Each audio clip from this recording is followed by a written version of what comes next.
neska mutilak, hau da Gazteon kazetaren bideobloga.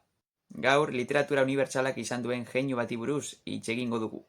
Hain zuzen, komedia modernoa asmatu zuen gizona eta Espainiako urrezko aroaren izar bat izan zena. Bai, Lope de Vegari buruz hitz egingo dugu.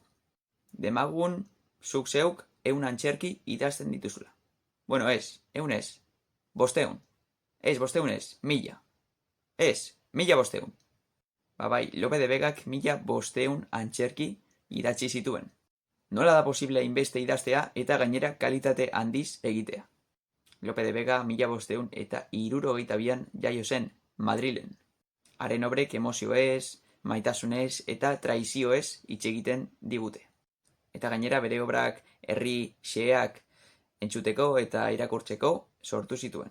Bere helburu nagusitako bat zen denek ulertzea. Gainera oso berritzailea izan zen prosa eta poesia uztartu zituelako. Lope de Vega, el Fénix de los Ingenios ezizenez ezaguna zen. Bere obrak oso famatuak izan dira, esaterako El perro de Hortelano, El caballero de Olmedo, La Arcadia eta bere obra famatuena, Fuente Ovejuna.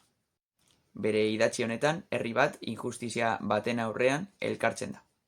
Emozioz eta simbolismoz betetako idatzia da. Eta oso ezaguna denez, Fuente Ovejuna, todos a una. Fuente Ovejuna, denok batera.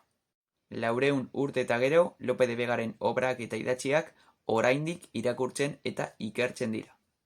Gehiago interesatzen bazaizu, Lope pelikula ikusi behar duzu.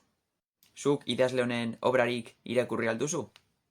Hau izan da Gazteon kazetaren bideobloga.